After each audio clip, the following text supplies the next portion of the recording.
से चतुर्वेदी कोलकाता विश्वविद्यालय में एचओडी रहे हैं, हिंदी के, लगातार लिखते हैं इस मामले पे, रेनेसां के बारे में लिखते हैं, तमाम समाज के मुद्दों के बारे में लिखते हैं। और राम मोहन राय के इस एपिसोड में, जो कि आखिरी एपिसोड है सीरीज, इस चैप्टर का एक तरह समझ लीजिए आप, ये मान लीजिए कि एक क्लासरूम है जो दुनिया में सबके लिए खुला है। जैसा कि हम मानते हैं कि ज्ञान जो है वो सबके लिए मुक्त होना चाहिए, सबके लिए मुफ्त होना चाहिए, तो ये क्लासरूम है जो सबके लिए खुला है। रेनेसां पर हम बात कर रहे हैं और ज़्यादा देर ना करते हुए मैं प्रोफेसर जगदीश्वर चतुर्वेदी का स्वागत करते हुए और उनको सौंप दे रहा हूँ कमान कि वो जो है बात करना शुरू करें रेनेसां के बारे में। प्रोफेसर, आपका स्वागत है। आप कुछ कहना चाहते हैं? चौथा एपिसोड हम कर रहे हैं आज। मैं आप लोगों का शुक्रिया अदा करना चाहता हूं कि आप लोगों के उत्साह की वजह से ये संभव हो पाया। अन्यथा यंग लोगों में इन विषयों के प्रति कोई रुझान नहीं है, तो आप लोगों ने जो दिलचस्पी ली इसमें, जिसकी वजह से ये संभव हो पाया और मुझे भी नए सिरे से कुछ चीजें पढ़ने का मौका मिला। जी, तो हम आज की बातचीत शुरू करते हैं। आपको आवाज ठीक आ रही है आपके पास? बिल्कुल बिल्कुल, आपकी आवाज आ रही है। ओके ओके ओके ओके, हम लोग बातचीत शुरू करते हैं जी। आज हम लोगों ने बातचीत का जो विषय रखा है वो ये कि ये एक तरह से राजा राममोहन राय के दृष्टिकोण को लेकर और उनके काम को लेकर ये एपिसोड है, और ये राजा राममोहन राय पर केंद्रित ये आखिरी एपिसोड। जी। बातें बहुत सारी हैं, लेकिन इसमें जानबूझ के दो थीम चुनी है हमने। उसमें अंग्रेजी राज से संबंधित बातें हम लोगों ने पहले की थी थोड़ी बहुत, उनके आर्थिक विचारों के संदर्भ में। उससे आगे की कुछ एक दो बातें यहां रखी जाएंगी, और इसके अलावा जो थीम में जो चीज चुनी गई वो यह कि राजा राममोहन राय का अंग्रेजी राज मुसलमानों के प्रति और बंगाली नेशनलिटी के प्रति, जातीयता के प्रति, अपनी जिस समाज में वो पैदा हुए थे, जिस नेशनलिटी में वो पैदा हुए थे, उसके प्रति उनका क्या रवैया था और वो नेशनलिटी की दशा क्या थी। क्योंकि आज की स्थिति में ये एक बहुत ही ज्वलंत प्रश्न है कि बंगाली जाति का एक बार पुनर्मूल्यांकन किया जाए। और जिस तरह से आज के संदर्भ में मुसलमानों पर हमले बढ़े हैं और इस्लाम पर हमले बढ़े हैं, ये सोच के कि नवजागरण के जो पुरोधा थे जिन्होंने आधुनिक भारत बनाया, वे मुसलमानों के बारे में क्या सोचते थे। इस लिहाज से ये हमने आज थीम रखी कि अंग्रेजी राज, मुसलमान और बंगाली जाति का। इस प्रसंग में जो इंटरेस्टिंग चीज है वो ये कि सबसे पहले तो मैं एक चीज दर्ज करना चाहता हूं, ये कि हिंदी भाषी क्षेत्र में और खासतौर पर जो हिंदी की साहित्य आलोचना है उसमें राजा राममोहन राय पर कुछ लिखा नहीं गया, और जिस व्यक्ति ने लिखा उसके लिखे पर कभी बात ही नहीं हुई। मसलन हिंदी आलोचना के जो शिखर पुरुष हैं रामविलास शर्मा, वो अकेले ऐसे आलोचक हैं जिन्होंने, रामविलास शर्मा ने विस्तार से राममोहन राय के ऊपर लिखा। ये चीज रिकॉर्ड में आनी जरूरी है, और बहुत ही शानदार लिखा। बल्कि ये कहें कि जो काम बहुत सारे हिस्टोरियंस हिंदी भाषी क्षेत्र के राजा राममोहन राय पर नहीं कर पाए, उनसे आगे बढ़ के वो काम किया उन्होंने, और वो नोटिस लिया जाना चाहिए। उनकी एक पुस्तक है भारतीय साहित्य की भूमिका, जो विद्यार्थी पढ़ना चाहें उनके संदर्भ के लिए मैं बता रहा हूं कि वे लोग पढ़ सकते हैं। उस पुस्तक में वो पूरा का पूरा एक चैप्टर है। जब वो निबंध लिख रहे थे तो उस समय उन्होंने लिखने के तत्काल बाद ही ये निबंध हम लोगों को दिया, और हम लोगों ने पश्चिम बंग हिंदी अकादमी की जो पत्रिका थी धूमकेतु, उसमें वो निबंध छापा था। बाद में उन्होंने ये अपनी इस पुस्तक में उसे शामिल किया। तो राजा राममोहन राय पर जो हिंदी भाषी लोग पढ़ना चाहते हैं उनके लिए रामविलास शर्मा का लिखा बहुत ही मूल्यवान और महत्वपूर्ण है, और खासतौर पर वे लोग जो मार्क्सवादी दृष्टिकोण से राजा राममोहन राय को देखना चाहते हैं, उनके लिए भी वह लिखा हुआ बहुत महत्वपूर्ण है।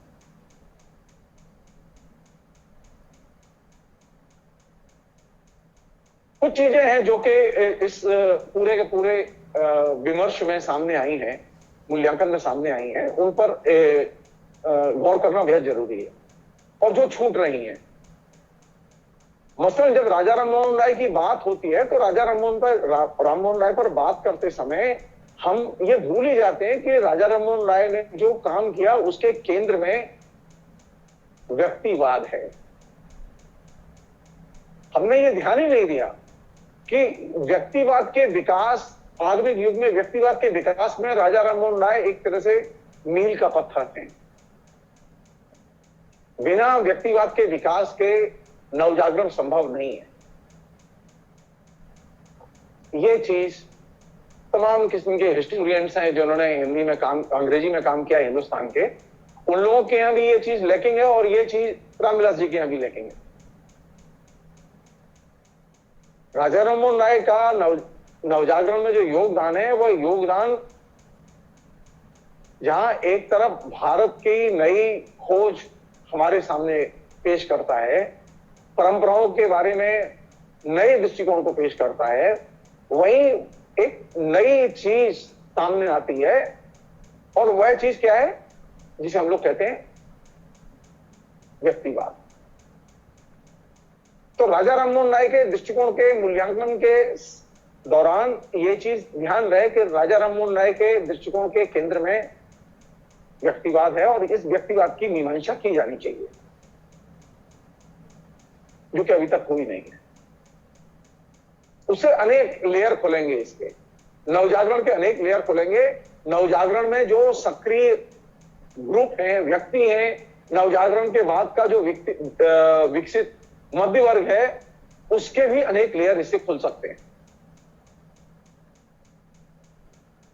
दूसरी चीज जो है वो नवजागरण के प्रसंग में और राजा राममोहन राय के प्रसंग में जो सबसे उल्लेखनीय लगती है मुझे, वो ये कि राजा राममोहन राय ने जो नवजागरण की शुरुआत की, वो नवजागरण है क्या असल में, इस पर बहुत कंफ्यूजन है।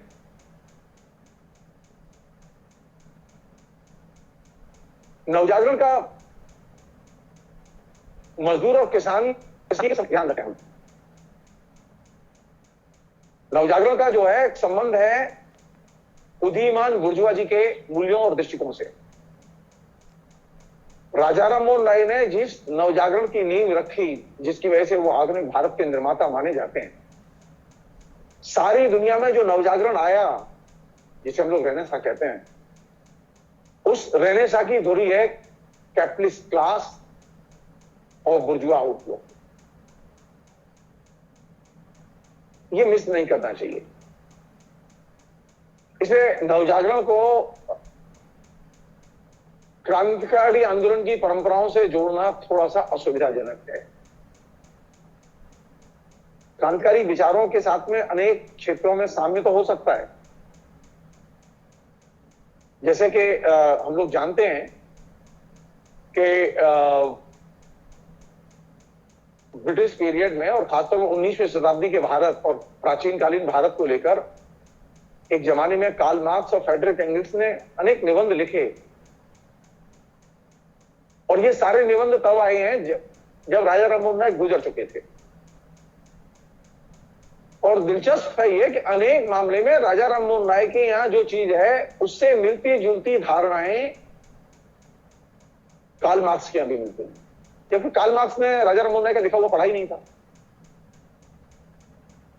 तो ये भी एक इंटरेस्टिंग चीज हो सकती है कि हिंदुस्तान के नवजागरण को देखने का तरीका क्या हो,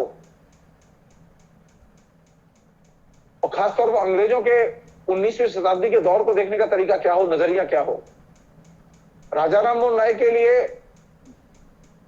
मुश्किल ये थी कि वे ईस्ट इंडिया कंपनी और अंग्रेजी राज को तो पसंद करते थे और उसको एक तरह से समाज के उद्धारक के तौर पर देखते थे, लेकिन जो सामाजिक वास्तविकताएं थी, जो सामाजिक यथार्थ था, वह उन्हें दूसरी तरफ खींचता था। और वो कैसे खींचता था, ये लगातार जो चीजें घटी हैं उससे ये चीज पुष्ट होती है।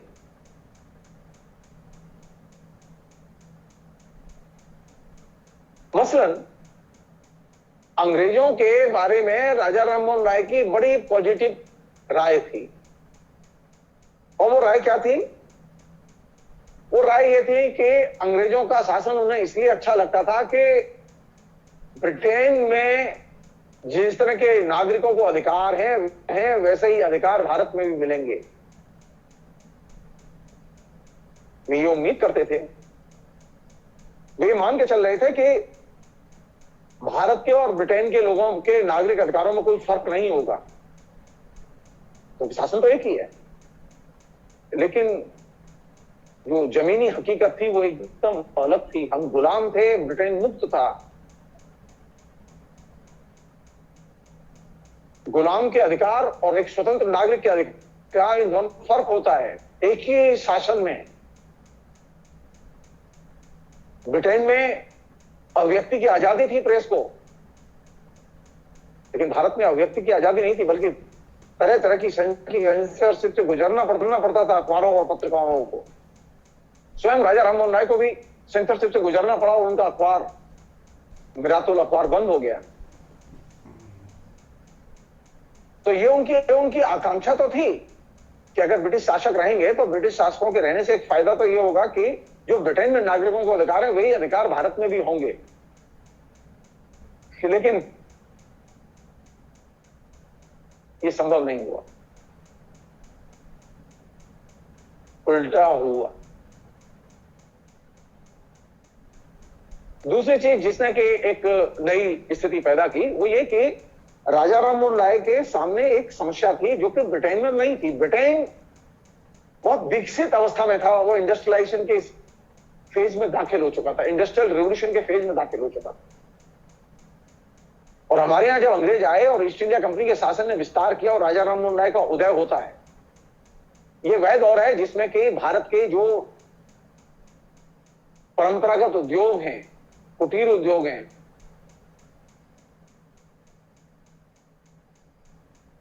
वे उद्योग धंधे तेजी से नष्ट होने शुरू हुए।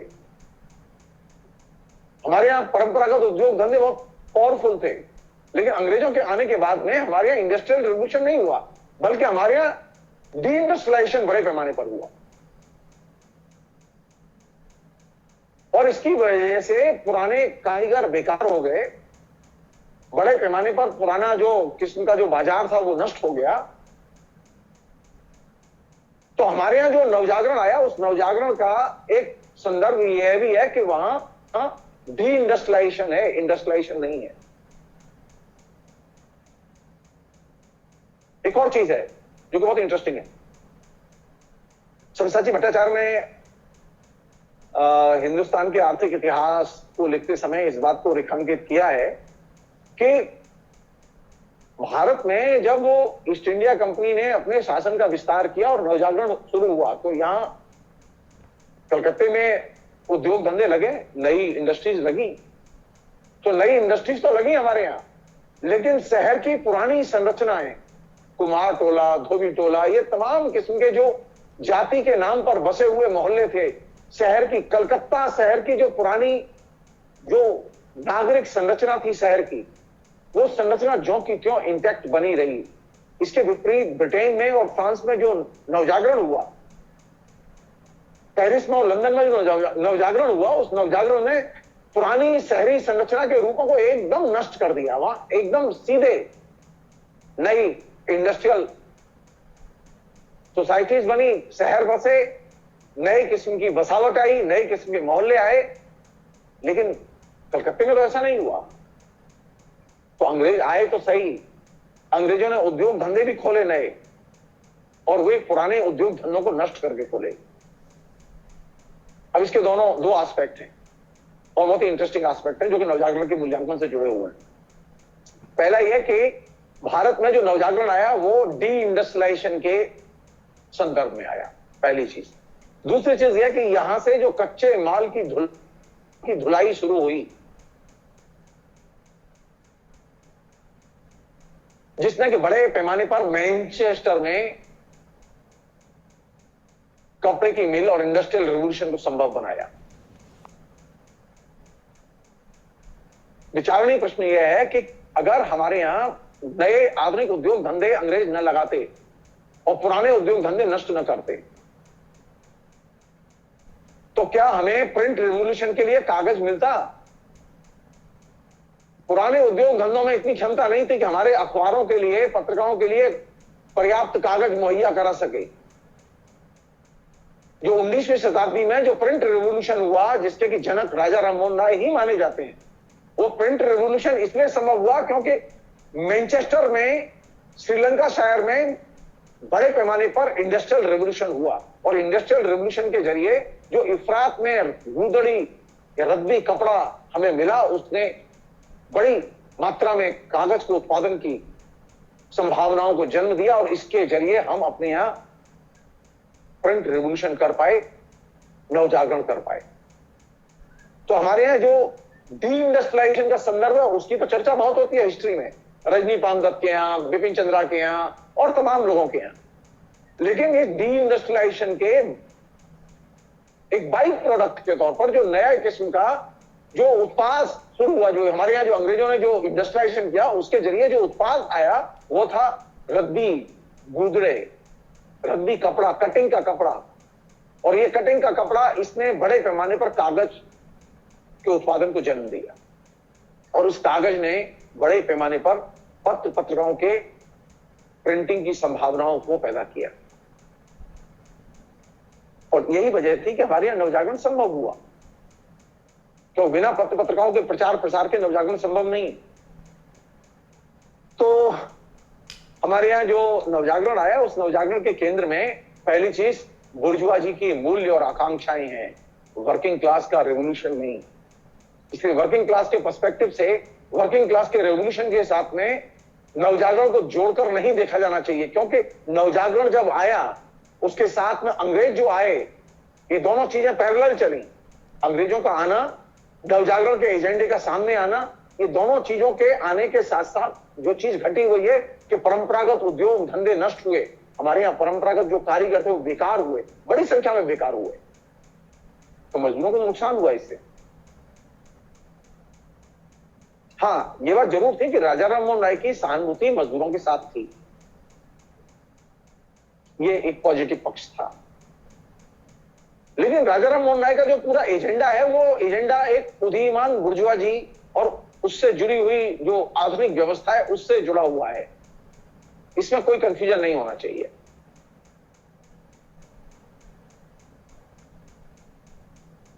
एक अन्य चीज वो ये कि राजा राममोहन राय का अंग्रेजों के प्रति जो रवैया है वो द्विधाग्रस्त है। एक तरफ वो उनके प्रशंसक हैं, उनको बनाए रखना चाहते हैं, दूसरी तरफ जो सामाजिक हकीकत है वो उन्हें आलोचना करने के लिए मजबूर करती है। वास्तविकता यह है कि अंग्रेज भारत में खासतौर पर नए दृष्टिकोण के प्रतिनिधि के तौर पर काम नहीं कर रहे थे। नए सामाजिक मूल्यों और नए सामाजिक संबंधों के निर्माण के लिए काम नहीं कर रहे थे, बल्कि वे यहां पर परंपरागत लोगों और रूढ़िवादी लोगों के लिए को बनाए रखकर काम कर रहे थे और उनको चाहते थे कि परंपरागत रूढ़िवादी मूल्य बचे रहें और बने रहें। इसलिए ये मुश्किल थी कि परंपरागत सामाजिक शक्तियों को बचाए रखकर, परंपरागत मूल्यों को बचाए रखकर स्वतंत्रता का विकास हो। स्वतंत्रता के विकास के लिए जरूरी था कि परंपरागत मूल्यों, रूढ़ियों, संस्कारों और सामाजिक संबंधों को चुनौती दी जाए, और ये चुनौती जब तक नहीं दी जाएगी आप स्वतंत्रता का विकास नहीं कर सकते। और राजा राममोहन राय इस चीज को पहचानते थे, और यही वजह थी कि राजा राममोहन राय के दृष्टिकोण में और अंग्रेजों के दृष्टिकोण में बुनियादी अंतर था। अंग्रेज भारत जैसा था उसे वैसा ही बनाए रखना चाहते थे, लेकिन राजा राममोहन राय इस बनाए जो पहले से चले आए भारत के स्वरूप को एकदम छिन्न भिन्न करके एक नया भारत बनाना चाहते थे। और उस नए भारत में रूढ़िवादियों के लिए, सामाजिक कट्टरपंथियों के लिए कोई जगह नहीं थी, कोई जगह नहीं थी। तो अब ये द्विधाग्रस्त जो मनोदशा है राजा राममोहन राय की, कि वे चाहते हैं आधुनिक भारत, वे चाहते हैं रूढ़िवादियों से मुक्त भारत, और अंग्रेज चाहते हैं रूढ़िपंथियों वाला भारत।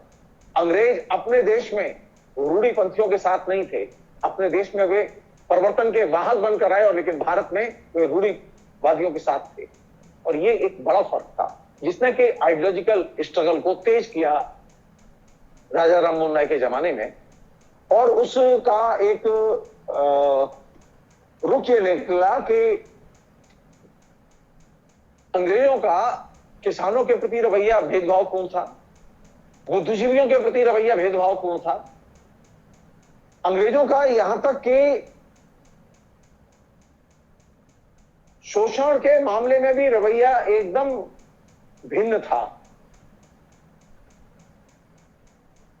अंग्रेजों ने हमारे यहां बड़े पैमाने पर जमींदारी प्रथा और जमींदारों को बनाए रखने में महत्वपूर्ण भूमिका अदा की। और ये एक पक्ष ऐसा था कि आधुनिक भारत का निर्माण कर रहे हैं, तो ये कृषि दासता के रूपों और जमींदारों के शोषण और उत्पीड़न के खिलाफ तो आवाज बुलंद करनी होगी। राजा राम मोहन राय का ये सबसे कमजोर पक्ष भी था। राजा राम मोहन राय जमींदारों के खिलाफ में कम बोलते थे, बोला ही नहीं, बल्कि ये कहना ज्यादा सही होगा। तो आधुनिक भारत कैसे बनेगा? आधुनिक भारत के निर्माण के लिए कौन सी चीज जरूरी है? और बंगाल की दशा क्या थी उस समय? वो एक जगह लिखते हैं राजा राम मोहन राय, कोट, अंग्रेज और बंगाल के संदर्भ को ध्यान रखें हम लोग, और आज का बंगाल ध्यान रखें। ये मैं जानबूझ के कह रहा हूं। उन्होंने लिखा है, बंगाल में अंग्रेज एकमात्र शासक हैं, या अंग्रेज का नाम ही लोगों को डराने के लिए काफी है।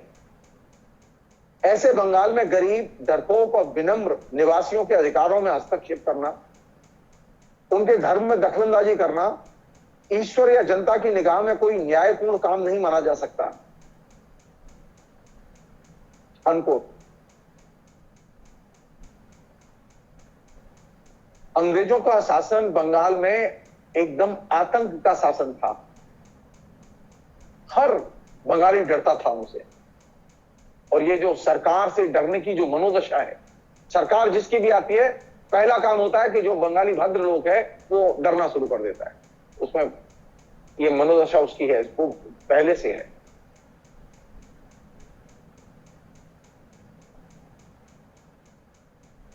नए शासन के प्रति बहुत जल्दी रुझान पैदा नहीं होता था, और उस समय भी नहीं था।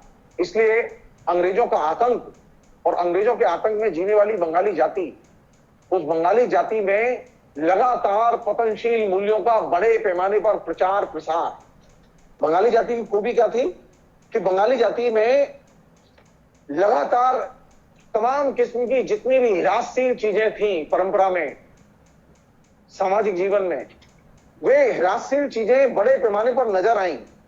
और इन हिरासशील चीजों को देखते हुए राजा राम मोहन राय ने कई चीजें बड़ी खूबी के साथ रेखांकित की, और ये चीजें ऐसी थी जिन पर कि कभी ध्यान ही नहीं गया। मसलन ये जो बंगाली जाति में जो स्त्रियों के प्रति जो भेदभाव का रवैया है, कैसी थी स्त्री जाति? राजा राम मोहन राय कहते हैं, बहुत ही इंटरेस्टिंग है ये, और उससे ये पता चलेगा कि हम किस दौर में आखिर दाखिल हुए।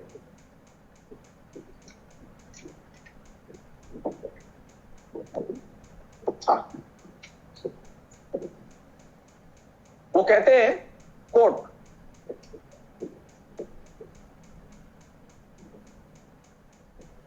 कि बंगाली जाति की खूबी क्या है, किस चीज के लिए बंगाली जाति जानी जाती है?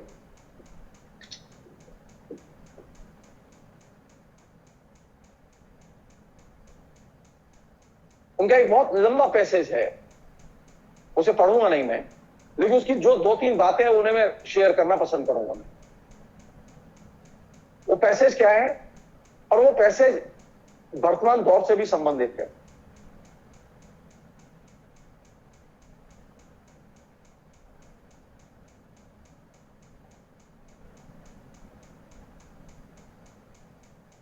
उस समय जो आदत थी लोगों की, और जो अभी बनाई जा रही है, उस समय क्या आदत थी? जो सामान्य बंगाली था उसकी मनोदशा कैसी थी? किन चीजों में जीता था वो? राजा राममोहन राय कहते हैं कोर्ट। मनोदशा ये थी कि धर्म के अनुसार आचरण करेंगे तो उसका पुरस्कार मिलेगा, और जिनका वरना अगले जन्म में उनको उसका दंड मिलेगा, अनकोट। यानी कौन सी चीज थी जिस पर कि सबसे ज्यादा बंगाली जाति, क्यों धर्म से लिबरेट करना चाहते थे राजा राममोहन राय बंगाली जाति और हिंदुस्तान को? राजा राममोहन राय ने जिस एकेश्वरवाद के दृष्टिकोण का प्रचार किया, जिस वेदांत को आधार बनाया, वो वेदांत तो धर्म नहीं है। वेदांत तो दर्शन का एक स्कूल है, दृष्टिकोण है। तो राजा राममोहन राय ने पहली बार एक ऐसा रास्ता चुना और एक ऐसा दृष्टिकोण प्रस्तावित किया जो कि भारतीय ट्रेडिशन में कभी किसी ने पेश ही नहीं किया। यानी मनुष्य के दृष्टिकोण का आधार दर्शन को बनाया जाए, धर्म को नहीं। दर्शन के आधार पर दृष्टिकोण का निर्माण हो और दर्शन के आधार पर व्यक्तित्व का निर्माण हो। अब तक यह था कि हम जाति और धर्म के आधार पर व्यक्तित्व का और दृष्टिकोण का निर्माण करते थे और देखते थे उसे। लेकिन राजा राममोहन राय ने जब वेदांत की बात की और वेदांत के आधार पर एकेश्वरवाद की बात की, तो वे सीधे सीधे वेदांत को जब अपने दृष्टिकोण के केंद्र में लेकर आते हैं तो वे वस्तुतः धर्म को रिप्लेस करते हैं। और ये बड़ा डिपार्चर था पूरे पिछले 2000 वर्ष के मानव सभ्यता के इतिहास में। किसी भी इंटेलेक्चुअल ने ये जरूरत नहीं की कि पहचान के आधार से धर्म को अलग कर दिया जाए, किसी भी रूप में धर्म को न रखा जाए। और ये बड़ा डिपार्चर था। इसको हम लोगों ने एकेश्वरवाद, बहुदेववाद, मूर्ति पूजा, इन तमाम प्रपंचों में एकदम बुला दिया। क्यों महत्वपूर्ण है दर्शन का दृष्टिकोण? अभी तो स्थिति है कि लोग दर्शन के दृष्टिकोण के आधार पर बात ही नहीं करते, बल्कि सच ये है, जीवन का सच ये है कि सामान्य तौर पर हम जिन चीजों को देखते हैं, समझते हैं, बोलते हैं, चाहे वो साहित्य की हो, चाहे वो राजनीति की हो, चाहे वो धर्म की हो, चाहे वो दर्शन की हो, चाहे वो समाज विज्ञान की हो, इन सबके केंद्र में कोई ना कोई दार्शनिक दृष्टिकोण होता है। लेकिन हम अब साहित्य को दर्शन से जोड़कर नहीं देखते, राजनीति को दर्शन से जोड़कर नहीं देखते। दर्शन हमारे डिस्कोर्स का हिस्सा ही नहीं। दर्शन का मतलब आइडियोलॉजी। व्यक्तित्व के निर्माण में दृष्टिकोण की भूमिका होती है और दृष्टिकोण के निर्माण में एक विचारधारा की भूमिका होती है। ये चीज पहली बार राजा राममोहन राय ने हमारे मूल्यांकन के क्षेत्र में प्रस्तुत की और इसने पूरा का पूरा मानव सभ्यता का डिस्कोर्स ही बदल दिया। अब मनुष्य किससे पहचाना जाएगा? विचारधारा से, दर्शन के दृष्टिकोण से।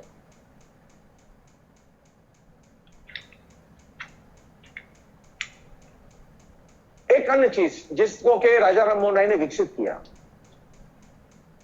वो ये कि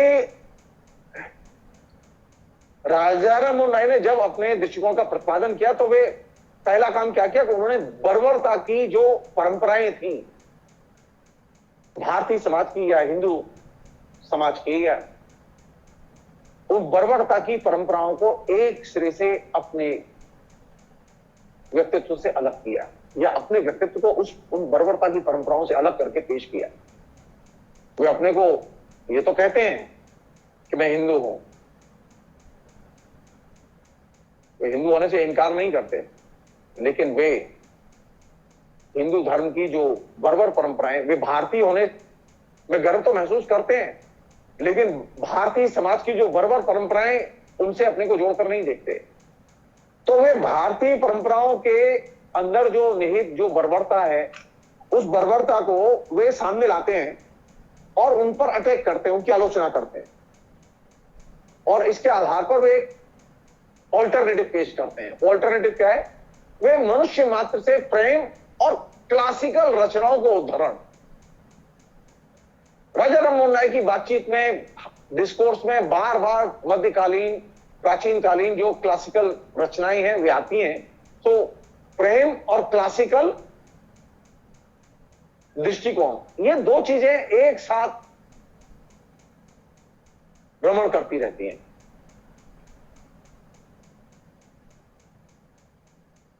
मसलन जब वे अंग्रेजों से बात कर रहे थे तो वे अंग्रेजों से बात करते समय जो उन्होंने मेमोरेंडम दिया उसमें उन्होंने मुसलमानों के शासन की बड़ी आलोचना की, तुलनात्मक तौर पर कहा कि आप बहुत अच्छे हैं। कैसे कहा उन्होंने?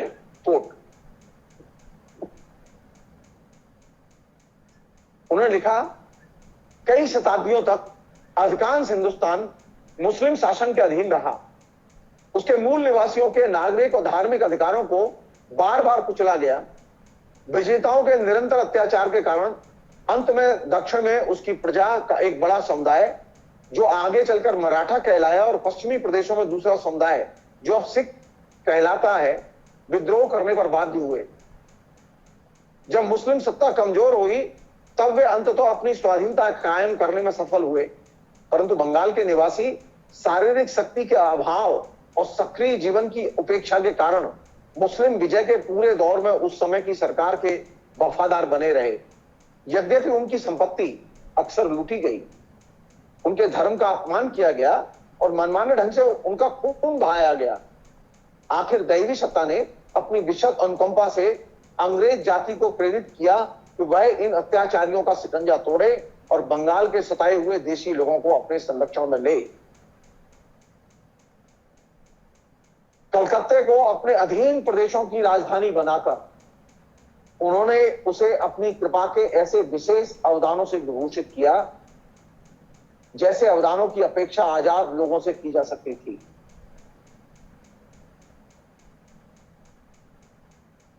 उन्होंने अंग्रेजी अदालत कायम की, उसके अधिकार क्षेत्र में आने वाले सभी लोगों को वही नागरिक अधिकार दिए जो हर ब्रिटेन वासी को अपने देश में प्राप्त थे।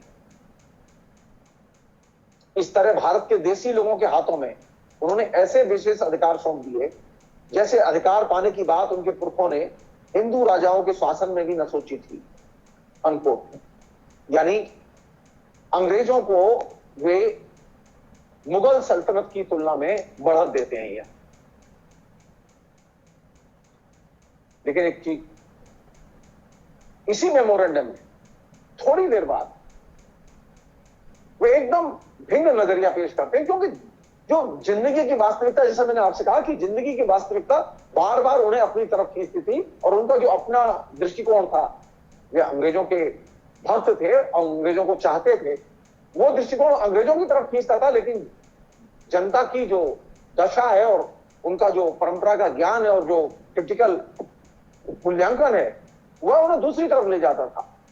और इसका नजरिया देखने के लिए उसी मेमोरेंडम में जो उन्होंने अंग्रेजों को दिया, उसी में वे एक बहुत महत्वपूर्ण बात कहते हैं।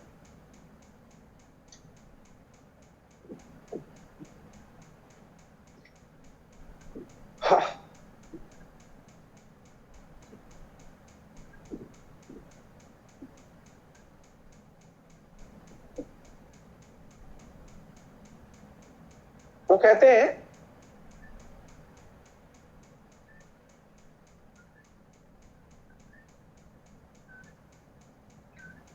नंबर 1,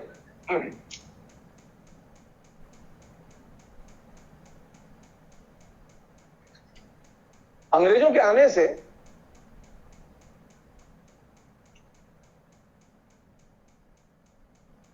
और मिशनरी के प्रचार से भारत के अंदर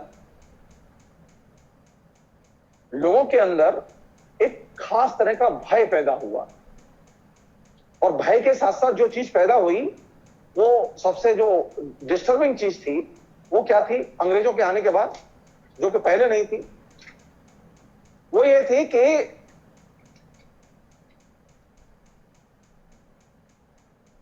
अंग्रेजों के जमाने में समानता जैसी चीज नहीं थी,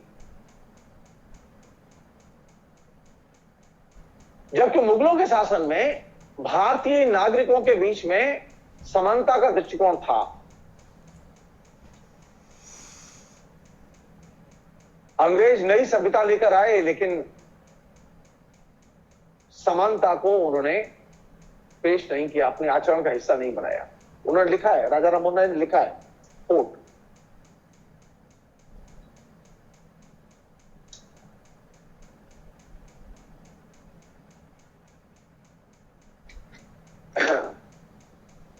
सॉरी, वो कहते हैं कि मुगलों के शासन में अंग्रेजों के शासन की तुलना में सबसे महत्वपूर्ण चीज क्या थी? मुगलों के शासन में तमाम महत्वपूर्ण पदों पर हिंदुओं को नियुक्त किया गया। वो चाहे सेनापति का पद हो, चाहे वो मंत्री का पद हो, चाहे वो नीचे के पद हो, जो प्रतिभाशाली लोग थे उनका सम्मान भी किया जाता था वहां। और हिंदू मुसलमान के आधार पर अंग्रेजों के मुगलों के शासन में कोई भेदभाव नहीं था।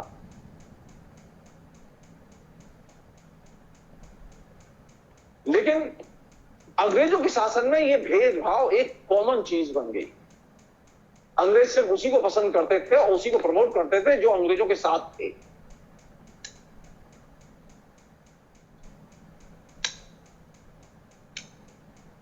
उनके शब्दों में कहें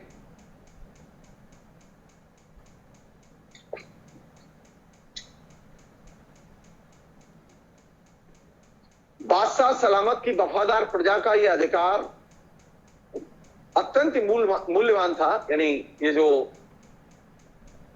अंग्रेजों के जमाने में और मुगलों के जमाने में तुलना करते हुए वो कहते हैं कि मुगलों के जमाने में यह समानता का जो अधिकार था और दृष्टिकोण था वो बहुत मूल्यवान था।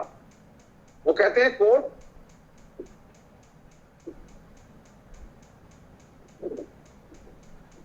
कि बादशाह सलामत की वफादार प्रजा का यह अधिकार अत्यंत मूल्यवान था। उसका निरस्त किया जाना इसलिए और भी भयावह है कि यह उस प्रजा के नागरिक और धार्मिक अधिकारों का घोर उल्लंघन है। प्रजा को आशा थी कि अंग्रेजी राज के अधीन वह हमेशा सुरक्षित रहेगी। बादशाह सलामत को मालूम होगा कि पहले के मुसलमान शासकों के अधीन इस देश के निवासी मुसलमानों के साथ हर तरह के राजनीतिक अधिकारों का भोग करते थे।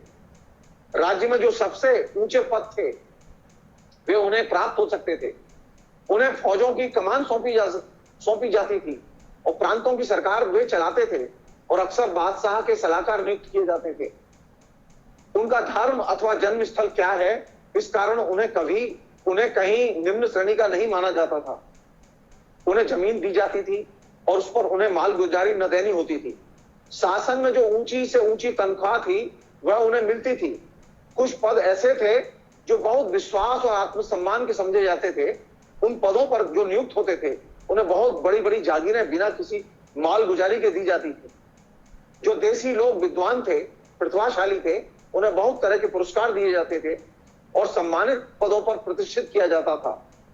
यद्यपि अंग्रेज राज में भारतवासियों ने यह राजनीतिक फल पूरी तरह खो दिया है, फिर भी बादशाह सलामत की वफादार प्रजा मन को यह तसल्ली देती थी कि वह उन धार्मिक और राजनीतिक अधिकारों को अधिक सुरक्षित होकर भोगेगी जिन्हें मुसलमानों की असहिष्णुता और लोभ ने अक्सर कुचला था।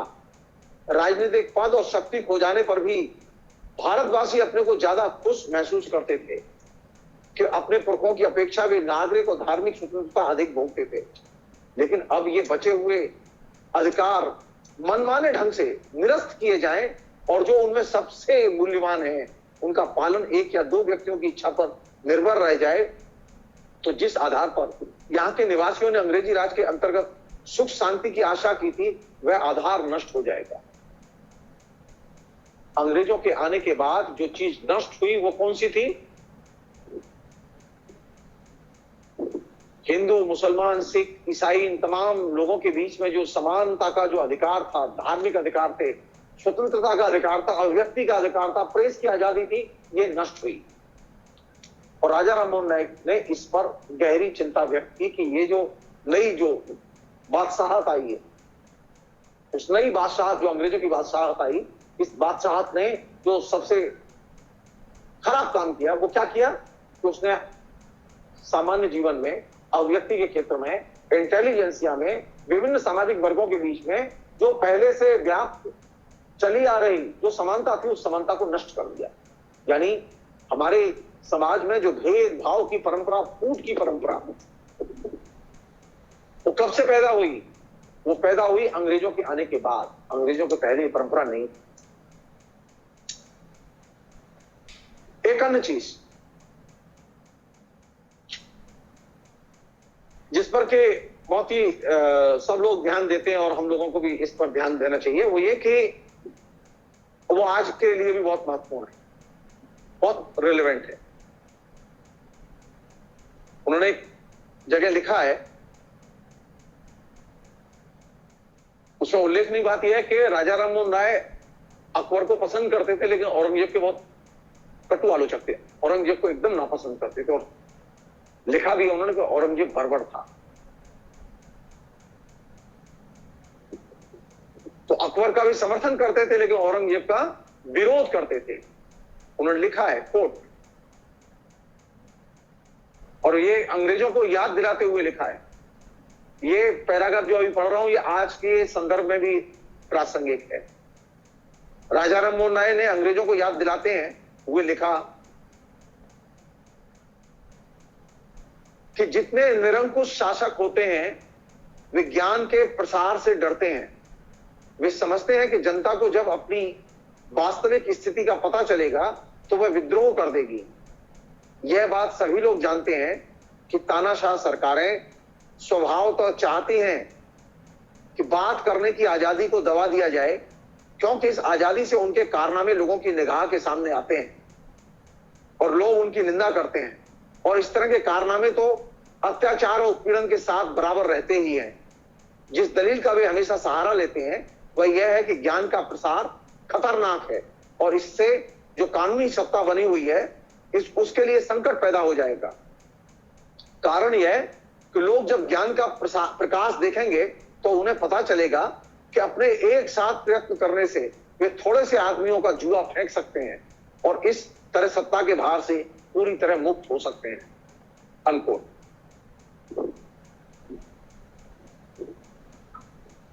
अंग्रेज किस चीज से डरते थे? ज्ञान के प्रसार से डरते थे।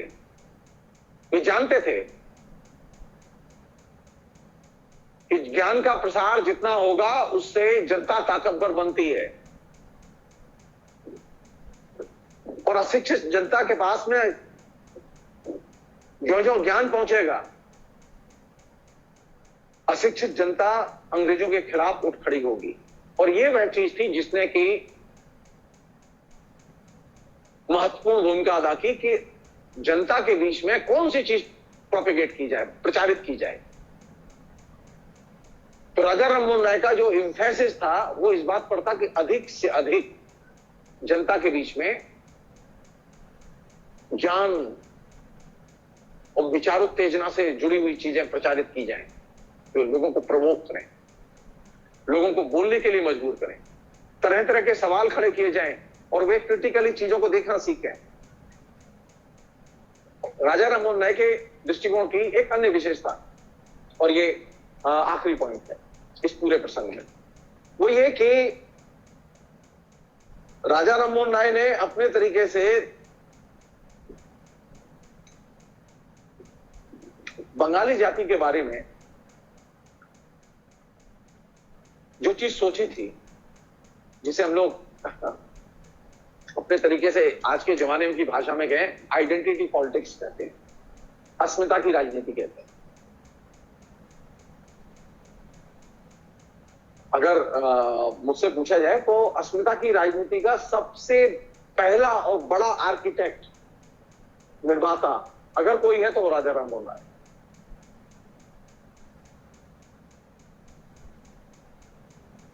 आइडेंटिटी के जितने एरिया हो सकते हैं जिन पर के कालांतर में हाल के वर्षों में 40-35 वर्षों में सबसे ज्यादा डिबेट आइडेंटिटी के इश्यूज पर होती रही है, राजा राममोहन राय पहले व्यक्ति हैं जो आइडेंटिटी के प्रश्नों को बड़े पर्सपेक्टिव में उठाते हैं।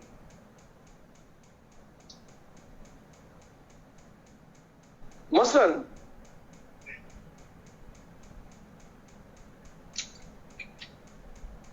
बंगाली बंगाली जाति के लिए सबसे महत्वपूर्ण चीज कौन सी है? किसी भी जाति की आइडेंटिटी के लिए, किसी भी जाति की पहचान के लिए, किसी भी जाति की तरक्की के लिए सबसे महत्वपूर्ण चीज है उसकी अपनी भाषा का ज्ञान और बेहतर ज्ञान। वह जाति तेजी से उन्नति करती है जो अपनी भाषा जानती है, अपनी भाषा में पढ़ती है, लिखती है, उसका आचरण करती है, उसे व्यवहार में लाती है।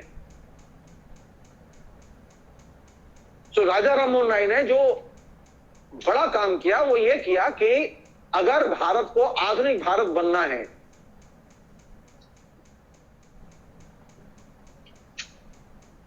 और बंगालियों को आधुनिक बंगाली बनना है तो उन्हें कौन सी चीज सीखनी होगी? अगर हिंदी भाषियों को आधुनिक हिंदी भाषी बनना है तो उन्हें कौन सी चीज सीखनी होगी? इंजीनियरिंग, डॉक्टरी या हिंदी? बंगाली को अगर बंगाली बनना है तो कौन सी चीज सीखनी होगी? बंगला या मैथमेटिक्स?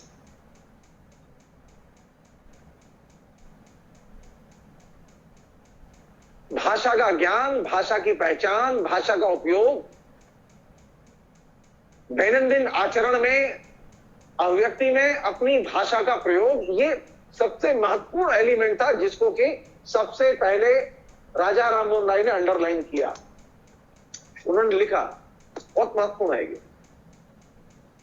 बंगाल में जो भाषा बोली जाती है, जब हम उसकी परीक्षा करते हैं तब पश्चिमी प्रांतों की भाषाओं में बहुत बड़ा फर्क पाते हैं। वे यहां बहुत दिनों के रहने के बाद भी यहां की भाषा समझ पाते हैं। पश्चिमी प्रांतों के लोग विभिन्न धंधों में लगे हुए यहां बहुत बड़ी संख्या में हैं और वे बंगला भाषा सीख रहे हैं, फिर भी बंगाली उनकी बात कम समझते हैं और उनसे संपर्क भी बहुत घनिष्ठ नहीं होता। तेलंगाना और दक्षिण के जो दूसरे सूबे हैं वहां संस्कृत स्रोत की भाषाएं नहीं है। वे बंगाल की भाषा से और पश्चिमी प्रांतों की भाषाओं से और भी अलग हैं। जैसे इनकी भाषाएं अलग हैं वैसे ही इनका पहनावा अलग है, उनका रहन सहन अलग है, उनके आचार विचार अलग हैं। जो भी इनसे थोड़ा बहुत परिचित होता है वह इन भेदों को बहुत अच्छी तरह परख लेता है। भारत में विभिन्न भाषाएं हैं, विभिन्न भाषाओं के बोलने वाले हैं, उनके अंतर हैं और ये जो विभिन्न भाषाओं के भेद हैं, ये भेद संस्कृति के भेदों और अंतरों को भी सामने लाते हैं। और इस आधार पर बंगला जाति को अगर समझने के लिए, अगर बंगाल में दूसरे प्रांतों से लोग आकर रहते हैं और वे जानना चाहते हैं तो कौन सी चीज जरूरी है? राजा राममोहन राय कहते हैं कि उनका बंगला सीखना जरूरी है और वे बंगला सीखते भी हैं।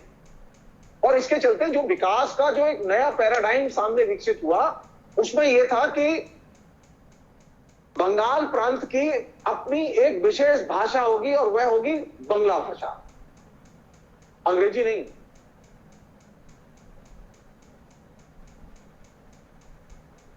तो बंगाल की अपनी प्रांतीय आइडेंटिटी, बंगाल के अपने खास तरह के खान पान, रहन सहन, रीति रिवाज, इनके साथ में कौन सी चीज जुड़ी हुई है? उनकी भाषा जुड़ी हुई है।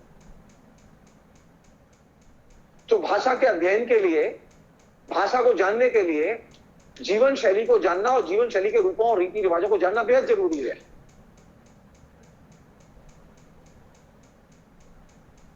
और ये एक नया एरिया था जहां से कि नई बहस शुरू होती है। वो ये कि आइडेंटिटी का आधार लैंग्वेज को बनाया जाए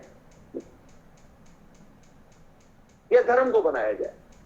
राजा राममोहन राय एक नई चीज इंट्रोड्यूस करते हैं, जैसे कि वो वेदांत को लाते हैं, उसके जरिए वो धर्म को रिप्लेस करते हैं कि समाज के लिए, समाज में आराधना के लिए, उपासना के लिए, मनुष्य के विकास के लिए कौन सी चीज जरूरी है? वेदांत जरूरी है, एकेश्वरवाद जरूरी है, बहुदेववाद और मूर्ति पूजा जरूरी नहीं है। उसी तरह आइडेंटिटी के निर्माण के लिए और सामाजिक विकास के लिए कौन सी चीज जरूरी है? अपनी भाषा, अपनी भाषा में बोलना, सोचना, और भाषा के साथ में जीवन शैली को इंटीग्रेट करना। थर्ड चीज जिस पर वो जोड़ देते हैं वो ये कि ये जो भाषा और इसका जो पूरा का पूरा दायरा है,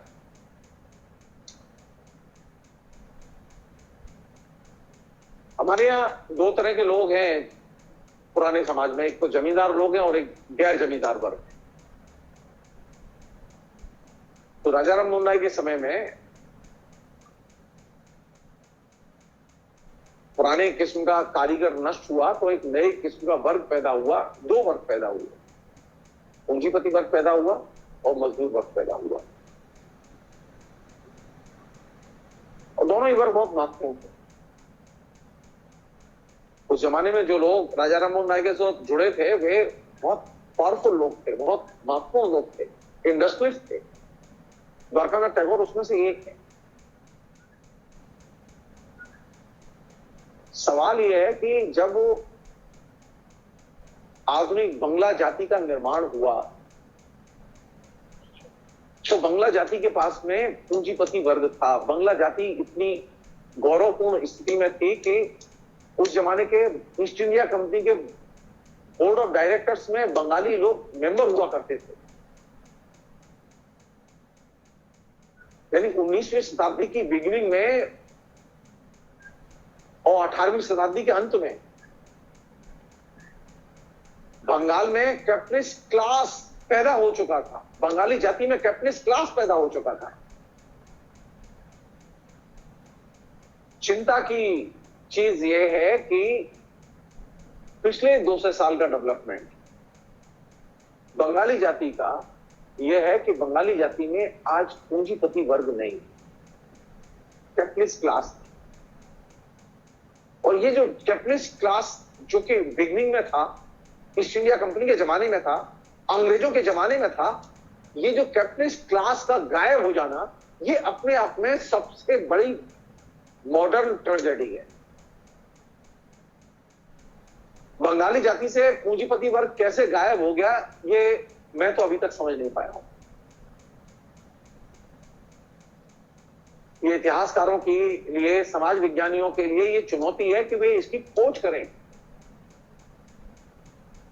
19वीं शताब्दी में तमिल में भी कैपिटलिस्ट क्लास पैदा हुआ और बंगला में भी कैपिटलिस्ट क्लास पैदा हुआ, लेकिन तमिल का कैपिटलिस्ट क्लास पूंजीपति वर्ग फ्लरिश किया, आगे बढ़ता रहा और आज वो बहुत ताकतवर है। लेकिन बंगाल में एकदम उल्टा हुआ। बंगाल में जो पूंजीपति वर्ग था उसका अंत हो गया और सिर्फ बंगाली मध्य वर्ग रह गया, जिसमें शिक्षित लोग हैं, पढ़े लिखे लोग हैं, इंटेलिजेंट लोग हैं, बुद्धिजीवी हैं, संगीतकार हैं, तमाम किस्म के जो कल्चरल फील्ड के परफॉर्मेंस से जुड़े हुए लोग हैं। एक से एक बड़ी हस्ती है, एक से एक बड़े जीनियस पैदा हुए हैं। लेकिन कैपिटलिस्ट क्लास जो कि आधुनिक काल का सबसे महत्वपूर्ण क्लास था वो क्लास गायब हो गया और ये एक साधारण चीज नहीं है।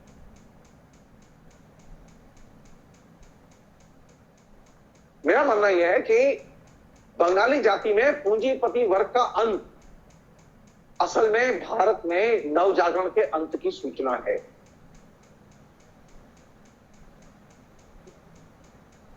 बंगाल में पूंजीपति वर्ग का अंत कब हुआ, एग्जैक्टली क्या उसकी डेट ऑफ डेथ होगी। आप सोचिए, द्वारकानाथ टैगोर बैंकर, उनके पास में रेल, उनके पास में कारखाने, यानी इतने बड़े, और वे नवजागरण से जुड़े हुए। वे राजा राम मोहन राय के प्रशंसक थे, उनके साथ थे, उन ब्रह्म समाज के निर्माण में उनकी बहुत महत्वपूर्ण भूमिका थी। वही पूंजीपति वर्ग बंगाली जाति से कैसे अचानक तिरोहित हो गया, उसका अंत हो गया, ये अपने आप में मिस्ट्री है। इस पर हम लोगों ने बात ही नहीं की।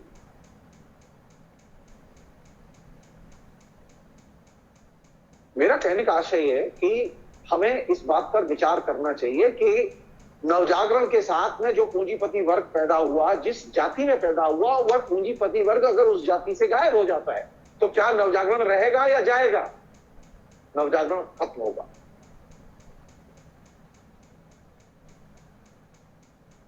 और हिंदी भाषी क्षेत्र में पूंजीपति वर्ग पैदा हुआ, लेकिन नवजागरण पैदा नहीं हुआ।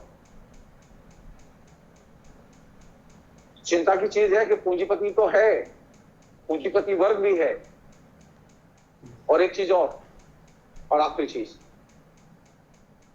वो ये कि राजा राम मोहन राय बौद्ध धर्म जानते थे, तिब्बत घूम कर आए थे, अपनी आंखों से वहां बौद्ध धर्म के तमाम किस्म के बड़े प्रतिष्ठान देख कर आए थे, लेकिन सामाजिक परिवर्तन के लिए उन्होंने बौद्ध धर्म स्वीकार नहीं किया, बौद्ध के मार्ग को अपनाया नहीं, बल्कि उन्होंने एक नए मार्ग को अपनाया और उसमें वेदांत को उन्होंने आधार बनाया, यानी दर्शन को आधार बनाया, उन्होंने धर्म को आधार नहीं बनाया। तो जो लोग बौद्ध धर्म के जरिए सामाजिक मुक्ति की बात सोच रहे हैं, वे लोग सोचें इस बात पर।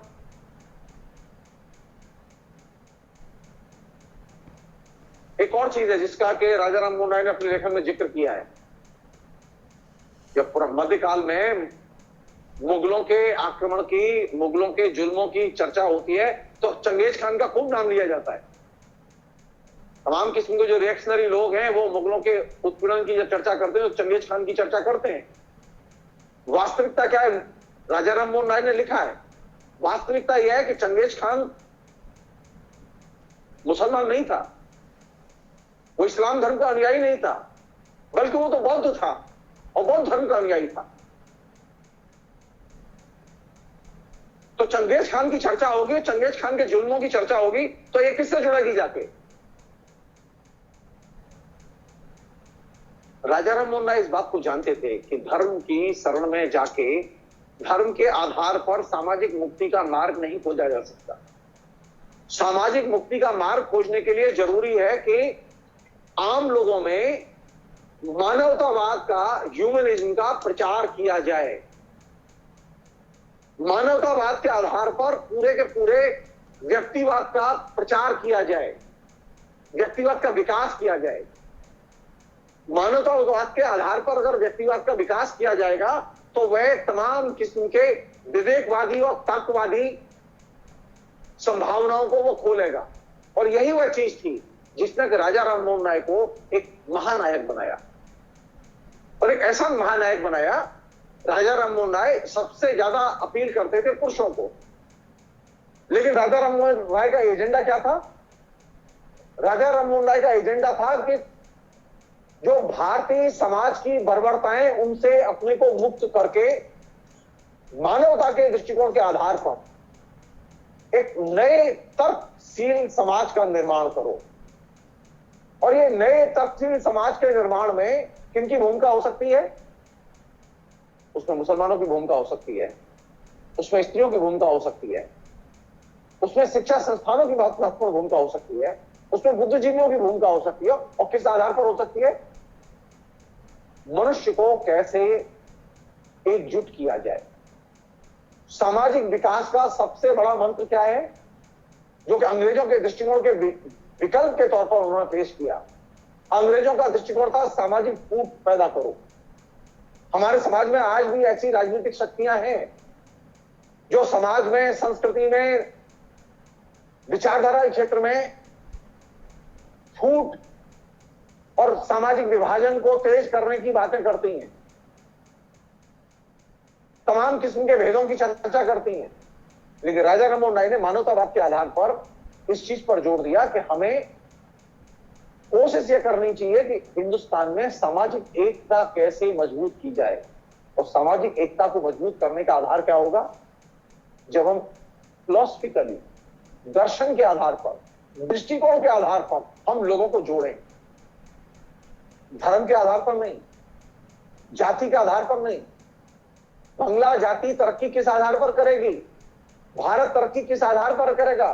जब वह बर्बरता के जो ट्रेडिशन है उससे अपने को मुक्त करेगा और मानवता के नए ट्रेडिशन का निर्माण करेगा। और मानवता के ट्रेडिशन की बेसिक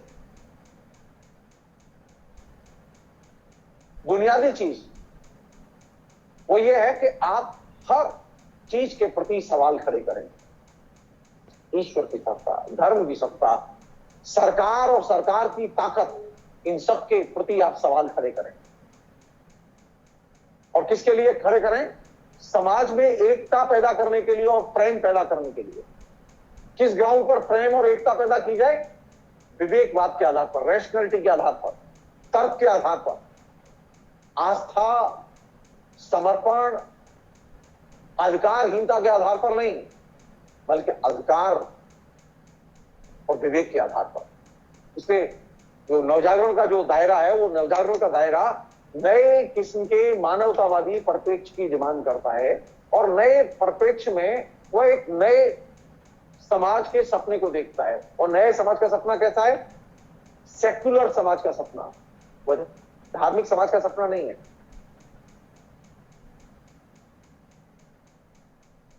और धर्म तो है, धर्म नहीं जाएंगे, धर्म के प्रति श्रद्धा भी है, वो रहेगी अपनी जगह, लेकिन मनुष्य के विकास का आधार क्या होगा?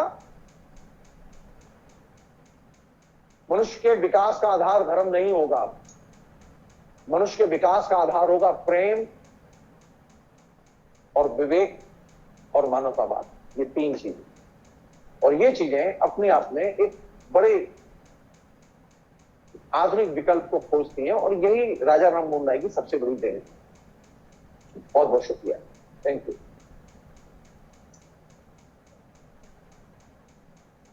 शुक्रिया प्रोफेसर।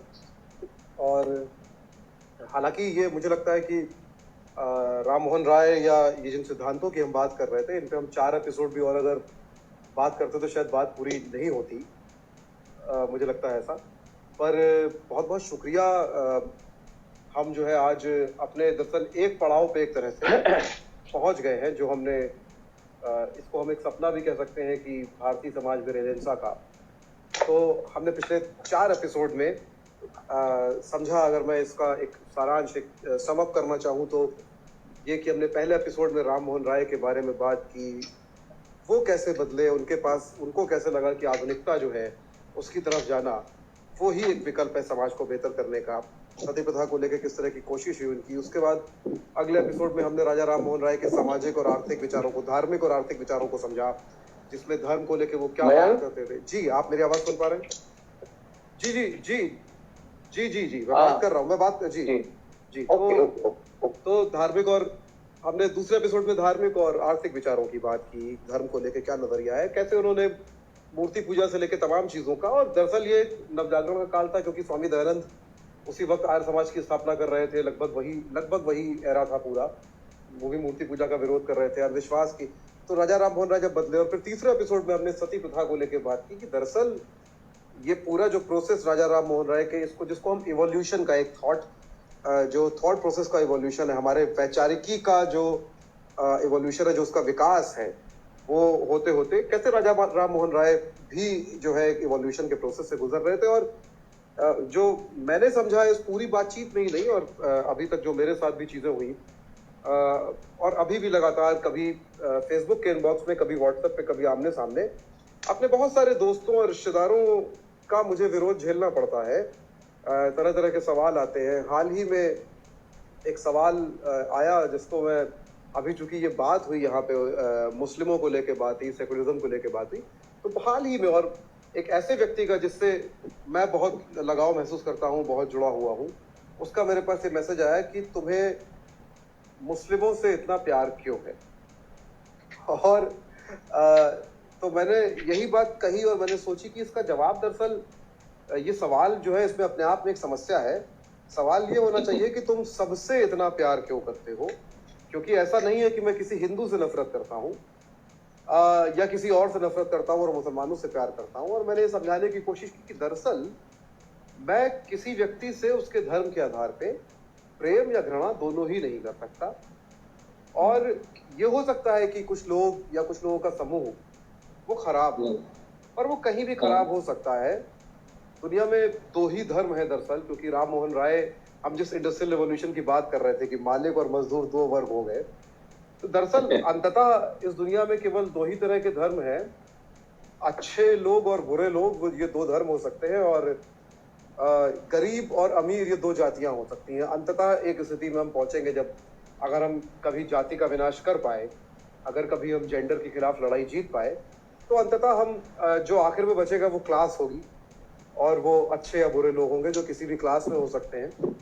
तो दरअसल ये जो पूरी बात है राम मोहन राय का प्रोसेस, और अगर हमको ये सवाल कभी आता है कि हमको सेक्युलर होना चाहिए या हमको आधुनिक होना चाहिए कि नहीं, तो राजा राम मोहन राय का अगर हम विकास का प्रोसेस, इवोल्यूशन का प्रोसेस देखें, तो ना केवल हम ये सीख सकते हैं कि कैसे तमाम विरोधों को झेल के आपको आगे बढ़ना है, हम ये भी सीख सकते हैं कि दरअसल हमारे लिए या किसी के लिए भी एक स्थिति आ सकती है जहां जाके वो कमजोर पड़ता है और रुक जाता है। तो हमने चूंकि पहले और दूसरे एपिसोड में इस बारे में बात की थी कि राम मोहन राय कहाँ कमजोर पड़ते हैं, वो कैसे रुक जाते हैं, वो कैसे हार मान लेते हैं, या वो कैसे कई बार गलतियां करते हैं। और ये एक प्रोसेस है कि गलतियां करते करते हो सकता है हम अपने जीवन में शायद वो कुछ ना कर पाए जो हम सोचते हैं या दूसरे लोग हमको सोचते हैं, पर राजा राम मोहन राय या किसी का भी जो आकलन है, जो इवैल्यूएशन है, वो दरअसल जिस समय में वो थे उस समय के अनुसार उनको रख के भी हमको करना होगा कि हम उस समय में होते तो हम कितने आधुनिक होते, क्या हम इतने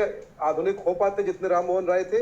दूसरी बात, आज के वक्त में भी क्या हम उतने आधुनिक हैं जितने राम मोहन राय हो पाए थे। जिस धर्म को लेकर उनके जो विचार है, जो अंधविश्वास को लेकर विचार है, हमने दरअसल इवोल्यूशन की दौड़ में पिछले कुछ सालों में उल्टे पांव चलना शुरू किया है और हम मनुष्य से दोबारा प्राइमेट बनने के रास्ते पे बढ़ने लगे हैं। भारतीय समाज की अगर हम बात करें, फर्क बस इतना है कि पहले कोई सती हो रहा था, अब कोई शनि को जाके तेल चढ़ा रहा है। तो ये जो धंधा है, जो अंधविश्वास है, इसकी फ्रेंचाइजी दरअसल केवल इसकी फ्रेंचाइजी बदली है। हो सकता है 50 साल या 100 साल पहले आप बिल्ली मर जाती तो पंडित जी आपसे कहते हैं कि सोने की बिल्ली आपको दान करनी पड़ेगी, अब आप शनि को तेल चढ़ा रहे हैं। बहुत ज्यादा अंतर नहीं है। अब आप किसी हाईटेक बाबा जो है उसको जाके जेवर या गहने या सोना या पैसे चढ़ा आते हैं।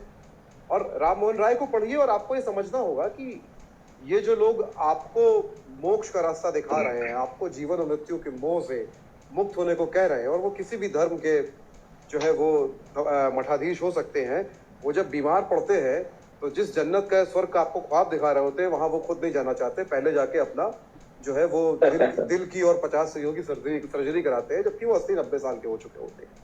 तो वो खुद वहां नहीं जाना चाहते, वो सुख वो खुद नहीं लेना चाहते हैं। वो खुद जो है मर्सिडीज में घूम रहे होते हैं और बिना एसी के सो नहीं पाते हैं और आपसे कह रहे होते हैं मोह माया त्याग दो। तो दरअसल, और राम मोहन राय दरअसल यही बातें कहीं ना कहीं कर रहे हैं। तो अब हम जो है सवालों की ओर बढ़ेंगे। थर्सडे हमारा जो है वो सवालों का दिन है। तो सर, एक भरत मेहता जो है वो बड़ा प्यार करते हैं आपको, तो वो पूछ रहे हैं कि उन्होंने एक सवाल पूछा है कि but the capitalism wasn't young when it entered in our society, compromising capitalism. तो वो ये जानना चाह रहे हैं कि मतलब जब आप चूंकि पूंजीवाद की बात कर रहे थे उसमें, तो जब पूंजीवाद भारत में आया, जो कि आपने बात की, तो तब तो वो पूंजीवाद जैसा नहीं था। वो कह रहे हैं कि वो यंग पूंजीवाद था। इस बारे में वो क्लैरिटी आप अगर थोड़ी दे सकते हैं। नहीं, वो यंग पूंजीवाद नहीं था, बल्कि वह पूंजीवाद था जो कि साम्राज्यवाद की अवस्था में दाखिल हो चुका था। जी जी। भारत में जब अंग्रेज आए तो अंग्रेज कॉलोनीज बनाई उन्होंने, ये जी उपनिवेश थे हम ये ब्रिटेन ईस्ट इंडिया कंपनी जी, वो सामान्य कंपनी नहीं है, वो हुकूमत चलाने वाली कंपनी है। वो 16वीं शताब्दी में 15वीं शताब्दी में मर्केंटाइल कैपिटलिज्म के जमाने में वो रहे हो यंग, लेकिन जब वो भारत में दाखिल हुए और खासकर वो शासन के तौर पर दाखिल हुए जी, तो वे एक साम्राज्यवाद के शक्ल में दाखिल हुए। और ये साम्राज्यवाद की अवस्था उसकी क्षयशील अवस्था का द्योतक है, ये विकासशील अवस्था की द्योतक नहीं है। हमारे यहाँ जब अंग्रेज आए तो वे अपने साथ में, जैसे बूढ़े के पास में बहुत सारी बीमारियां होती हैं, ऐसे ही हमारे यहाँ वृद्ध पूंजीवाद के पास में बहुत सारी बीमारियां थी, तो बीमारियों को लेकर आए जी। यंग पूंजीवाद नहीं है वो। यंग पूंजीवाद सिर्फ इस सेंस, यंग पूंजीवाद किसके पास है? यंग पूंजीवाद है वो राजा राम मोहन राय के पास। अंग्रेजों के पास यंग पूंजीवाद नहीं है। यंग पूंजीवाद के रिप्रेजेंटेटिव हैं राजा राम मोहन राय, क्योंकि वे सबसे बड़े मानवतावादी दृष्टिकोण के वे स्पोक्समैन के तौर पर सामने आते हैं। कायदे से होना यह चाहिए था उल्टा। अगर ब्रिटिश शासक पूंजीवाद के उदीयमान अवस्था के प्रतिनिधि थे तो जिस समय वे आए तो आते ही उन्हें सती प्रथा अपने आप एबॉलिश कर देनी चाहिए थी, लेकिन उन्होंने नहीं की। और तो और 1857 के संग्राम के बाद उन्होंने जो समझौते किए सामंत ईसाई के साथ में, तमाम राजाओं के साथ में, उस समझौतों का परिणाम यह था कि अंग्रेजों ने 1857 के बाद कोई भी सोशल रिफॉर्म का कोई कानून नहीं बनाया, कोई कानून नहीं बनाया। इसके विपरीत इंग्लैंड में दर्जनों कानून बने, लगातार रिफॉर्म हुआ और सोसाइटी बदल गई पूरी। एक तो हम जी हाँ बोलिए जी एक सवाल जो है वो मेरे पास पर्सनली आया था जिसमें मैंने उसका जवाब देना इसलिए नहीं सही समझा कि मैं चाहता था कि हम यहीं पर अपने शो में बात करें उस बारे में। उस सवाल में बहुत सीधे तौर पे Raja Ram Mohan Roy was a stooge of Britishers, वो उनके चमचे या उनके एजेंट थे, इस तरह की बात जो है कही गई। इस पे आप कुछ कहना चाहेंगे क्या? ये दूसरे एपिसोड के बाद ही ये सवाल आ गया था। देखिए एक चीज और है, अगर वो अंग्रेजों के चमचे थे तो मैं उनके डॉक्यूमेंट्स में से एक लाइन सिर्फ कोट करना चाहता हूं जी। उन्होंने जो मेमोरेंडम दिया मुगल सल्तनत के अंतिम राजा के बिहाफ पर, उसमें उन्होंने साफ लिखा, कोट था उन्होंने जी कि ये जो मुसलमान शासक थे जी इन्होंने तलवार के जोर से फतेह प्राप्त की जी, और ये जो अंग्रेज हैं इन्होंने फरेब और दगाबाजी के बल पर फतेह प्राप्त की। तो चमचे जो है फरेब और दगाबाजी का अपने बॉस पर आरोप नहीं लगाते जी। और एक बहुत दिलचस्प तथ्य है जो मैं यहाँ साझा करना चाहूंगा कि राम मोहन राय जब 1832 में फ्रांस गए थे तो वीजा की जरूरतें उस समय शुरू हो चुकी थी तमाम देशों में, क्योंकि पानी के जहाज चल रहे थे और आपने ट्रेवल करना, बहुत सारे लोगों ने पढ़ाई वढ़ाई करने भी जाना शुरू कर दिया था। तो राम मोहन राय जब 1932 में फ्रांस गए तो वीजा रिक्वायरमेंट का जो प्रोसेस था उससे वो बड़े परेशान हो गए और बहुत नाराज होकर उन्होंने ये कहा ऑन द रिकॉर्ड कि ये उन्होंने अंग्रेजी में कहा कि बेसिकली वर्ल्ड विदाउट बॉर्डर्स की बात वो करते हैं कि दुनिया में आखिर सीमा क्यों होनी चाहिए, और मैं एक मनुष्य हूं और मुझे मनुष्य के तौर पे कहीं भी जाने के लिए मुझे किसी वीजा की जरूरत, या किसी मनुष्य को कहीं भी जाने के लिए वीजा की जरूरत क्यों होनी चाहिए।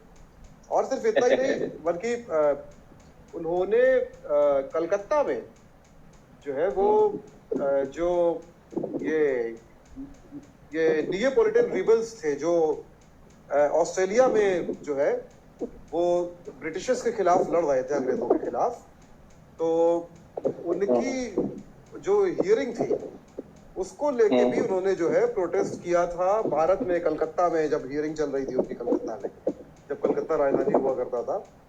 और बाकी हम लोगों ने, आपने बताया भी था कि किस तरह से उन्होंने फ्री प्रेस को लेके लगातार आवाज उठाई। बिल्कुल। अब इसमें एक सवाल एक और चीज है बहुत ही इंपॉर्टेंट चीज है जी। राजा राम मोहन राय का सिर्फ एक ही कहना था अंग्रेजों से कि आपने जो वायदा किया उस वायदे पर अमल करो जी। और उनकी यही शिकायत थी कि अंग्रेजों ने जो हमसे वायदा किया था यहाँ आने के साथ उसमें उन्होंने किसी भी चीज पर अमल नहीं किया। और ये जो वायदा खिलाफी है और ये वायदा खिलाफी को रेखांकित करना, जो चमचे होते हैं वो ये साहस नहीं करते, राजा राम मोहन राय ने बाकायदा चुनौती दी, शासन के खिलाफ में एक आलोचनात्मक दृष्टिकोण विकसित किया। पहली बार अंग्रेजों के शासन के खिलाफ जो आलोचनात्मक दृष्टिकोण की नींव राजा राम मोहन राय ने डाली, उसके आधार पर ही हिंदुस्तान में भविष्य के स्वाधीनता आंदोलन की नींव पड़ी।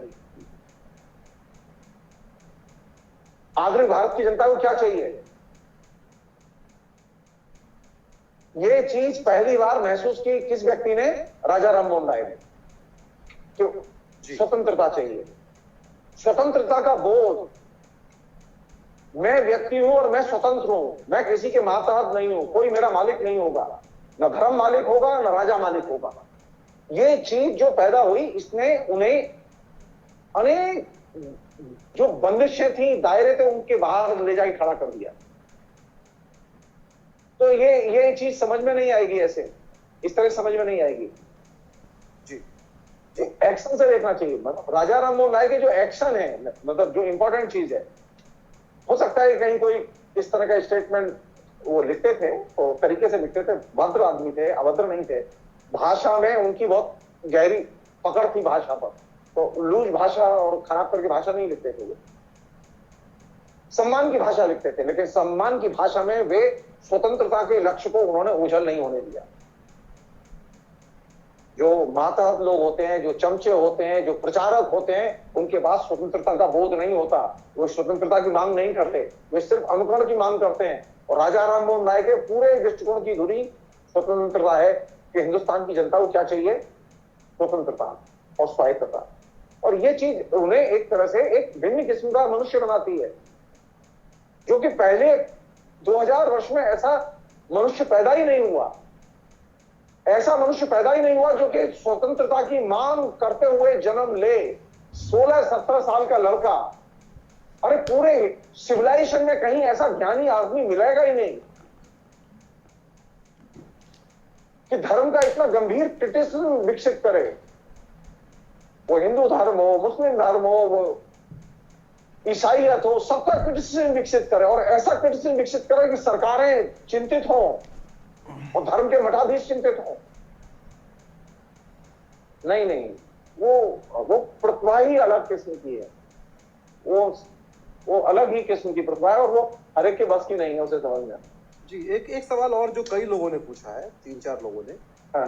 कि राम मोहन राय सती को लेकर इतना चिंतित थे और उनको वो कुरीति लगती थी, पर क्या औरतों को लेकर उस समय और भी बहुत सारी समस्याएं और बहुत सारे अंधविश्वास और बहुत सारी कुरीतियां औरतों के ऊपर लादी गई थी? तो क्या उनको वो दिखाई नहीं दिया, या उनको सबसे बड़ी समस्या सती प्रथा लगी, उसके अलावा नहीं लगी, या बाकी नहीं, मुखर नहीं रहे? ये सवाल आया है कई लोग। नहीं, ये नहीं वजह ये है कि सती प्रथा वो उन्होंने अपने और बड़े पैमाने पर, ये ब्राह्मण जो सवर्ण थे उनके बीच में एक सबसे बड़ी ज्वलन समस्या थी, ये साधारण समस्या नहीं थी। राजा राम मोहन राय जानते थे कि हिंदुस्तान में नॉर्मली, मैंने चर्चा भी की है, राजा राम मोहन राय अनेक चीजों के बारे में जानते थे, ऐसा नहीं है कि नहीं जानते थे। लेकिन सवाल यह है कि एक फोकस किस पर किया जाए जहां से कि